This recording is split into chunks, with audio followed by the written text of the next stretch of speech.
Right, lads, you know the score, Imperial Bodybuilding, and we are back. Lads, I do apologise, didn't make a video last couple of days, just everything that was going on with Charlie Kirk. I'll tell you at the end of the video if you're still around. But here you are looking at Urs Kalecinski coming from his Italy Pro win just last week. We are one day out from the Europa Pro, where Urs Kalecinski is on his home ground in Germany, going for his second Open Pro win. And lads, I'll be honest, I think it's nailed on for Urs to win his second pro show in the Open. I haven't been, lads, this excited since the Phil Heath era. Just because bodybuilding has gotten boring. I've just not been able to get excited. But now with Urs, with this new physique, how he's translated his classic physique up into the Open, it's absolutely incredible. I think that he has opened the door now. Urs is the catalyst. You are now going to see a lot of classic guys who never thought that they'd be able to transition into the Open. And now, with Urs coming in and absolutely destroying seasoned pros like Quinn Beastwood, Sergio Oliva Jr. and Mark Hector.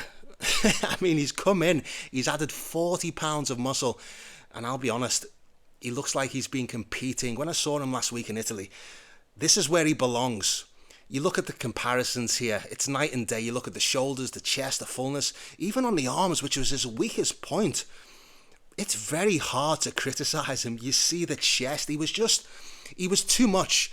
Like, coupled with the confidence, with the posing, and just with the sheer presence of the size, it was very hard to not award him the victory. You know, downstairs with the glutes, the shredded glutes, striated, feathered.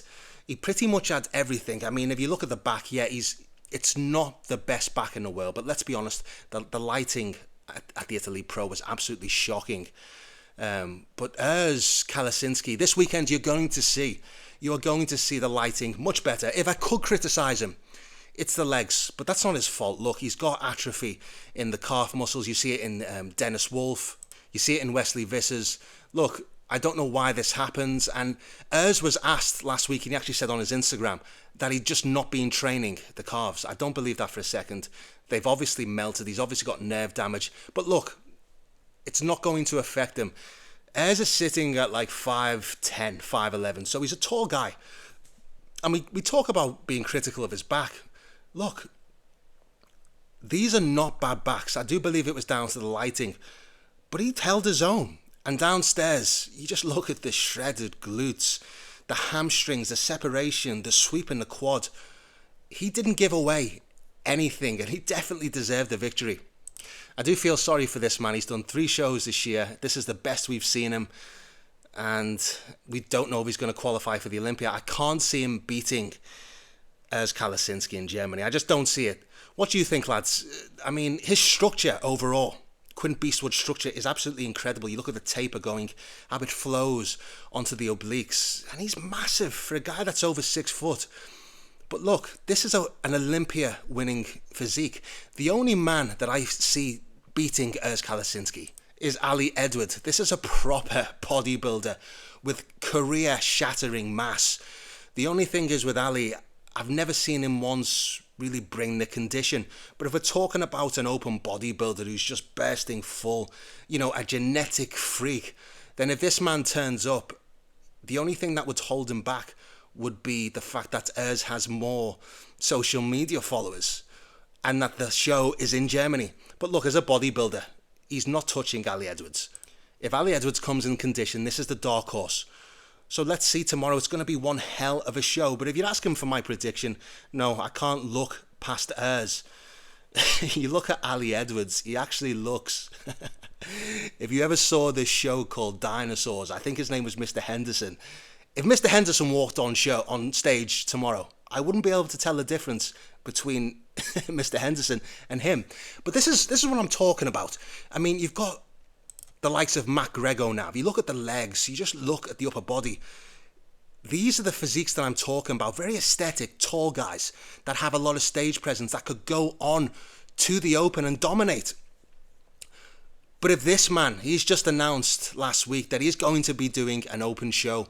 And let me tell you now, if Keon, he's doing the Prague Pro in about 8 weeks, just after the Olympia, I don't see anyone beating him at the Prague Pro. Even Krizo, as good as Krizo is, but this man is complete. He's absolutely, he's bursting full.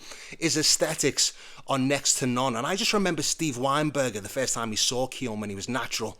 And Steve simply said, he was in awe. And he said, I am in awe for what Keown is. He doesn't have a weak pose. The only weakness that Keown has is his height. And look, that's pre-genetically determined. He can't do nothing about that. But if he just gets a tad bit tighter, I think Keown is going to dominate the Open for a long time. People have been asking me now, lads, I want your opinion. They've been calling Urs the next Dorian. Now, that is some comparison. Flattering, is it not? But look, I think he's still a ways off to be on Dorian's level. Dorian's back, just the symmetry, the master of mandatories. But this is his first 2 shows. Okay, in a good show, a damn good show, and he's dominated. So who knows in the next couple of years? We may see Urs Kalecinski in your top 3. Let me know what you think. Jeremy Buendia, at his best, yes, I do think so. He's had a couple of years off. He's matured, not just in his physique, but mentally as well. I really like Jeremy Buendia, and I'm going to be rooting for him at this year's men's physique. Lads, I don't really care about men's physique, but Jeremy Buendia, he is the GOAT. He's the greatest of all time, simply because of his presence. You know, if he tried to go into Open, he couldn't do it. You know, Open is meant for certain physiques. Jeremy Buendia, he is men's physique. And this is the type of physique that I want to see. Lads, it's going to be a short video, but I just want to finish off with this. Look, it's political, it's not bodybuilding, I understand. Charlie Kirk, as you know, was assassinated last week. We all have opinions in bodybuilding, and we all are very strongly opinionated of who our favourite is. But look, this man was a likeable person. Never let your opinion, or should I say, never let your feelings dictate the facts. And the fact that he got assassinated last week is absolutely despicable. He leaves behind 2 kids, a wife, and millions of people that loved him. I do think that in this age of supposed freedom of speech, we are here to agree and to disagree, but at the end of the day, we respect each other. You've got Hadi Chopin fans who I wouldn't be surprised if they would execute people for disagreeing that Hadi was the greatest. But look, R.I.P. Charlie Kirk, you will be missed. You will be loved. Guys, I'll be back tomorrow with the Europa Pro. Stay tuned. If you haven't already, leave a comment, a like and subscribe.